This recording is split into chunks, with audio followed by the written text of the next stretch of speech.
Sonic Racing Crossworlds, a game of incredible gameplay and musical decisions that probably shouldn't have left the studio.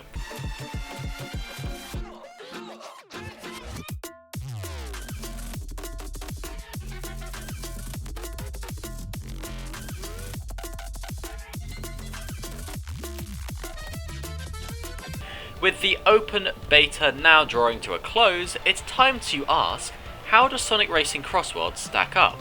Especially compared to the closed beta that I was lucky enough to play back whenever that was, I think February or something.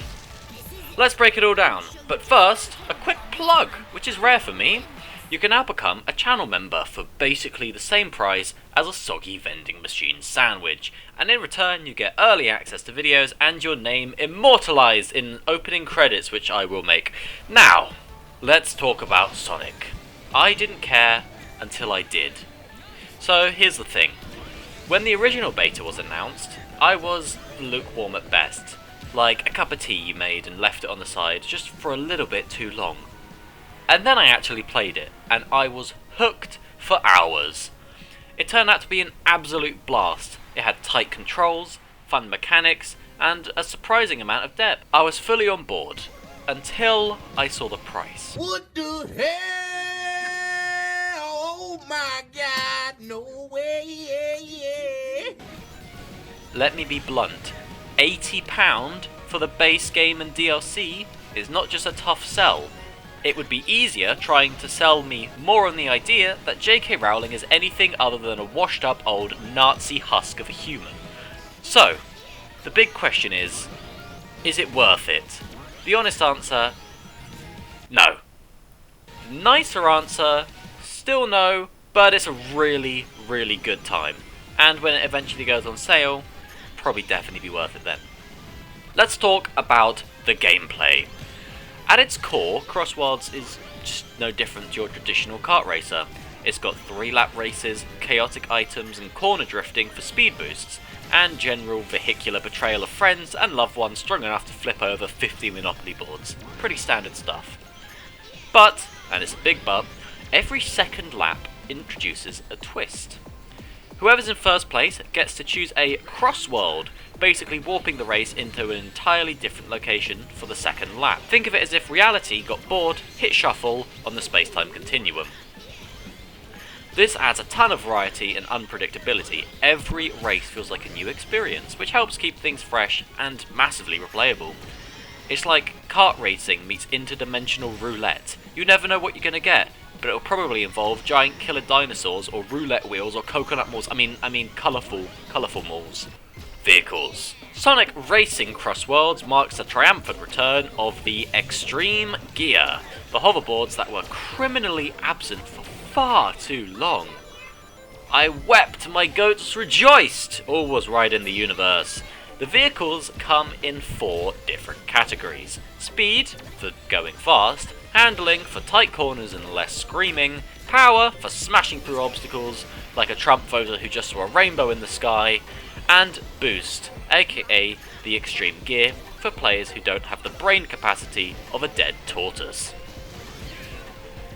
You can not only pick your ride, but fully customize it. Add to that the series of gears, which are essentially different perks you can get, and you've got a near endless amount of build combinations. Want to start every race as a giant monster truck? You can! Want to increase your odds of getting an attack item so you can live your best chaotic life killing people? Go for it. This beta didn't offer many tracks, I think only the first 2 or 3 cubs, but the ones we did get are beautiful. Not a single track left me disappointed. There's some real effort here, with multiple paths and different visual flares that feel the same and familiar but also new and unique, and it's nice seeing some areas we haven't seen brought back before, like a lot of Sonic and the Secret Rings areas, brought to the modern day. It is gorgeous. If you're a Sonic fan, there are nods and references all over the place, and if you're not, you can just enjoy the good track design.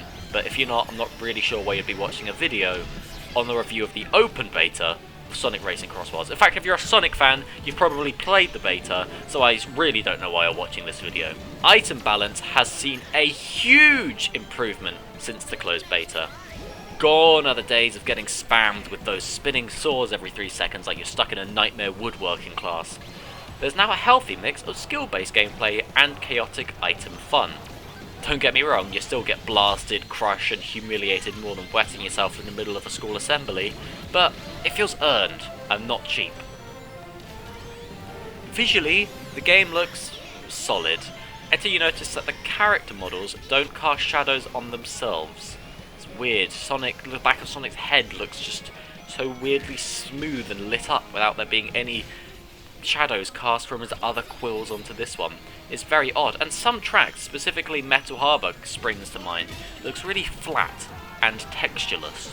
I don't know how to describe it. Even on max settings, the shadows are still somehow blurrier than Velma's vision. This is obviously not a deal breaker, but it's hard to ignore once you've seen it.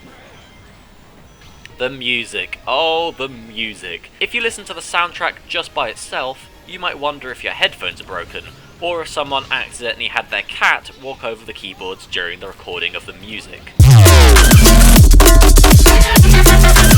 But weirdly, in-game it works. The music blends into the chaos nicely, adding just enough energy without being distracting. It's the equivalent of a bad haircut, but it still somehow suits you. So the final verdict.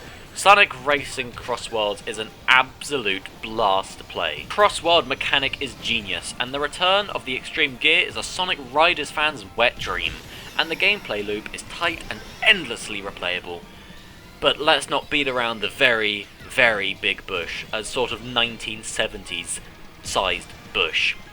£80 is ridiculous. Even 60 for just the base game is pushing it. It's not even 60, it's 65 I think. Wait for a sale. £40 to £50 for the game and the DLC is much, much more reasonable. And honestly, at that price, it's an absolute must play.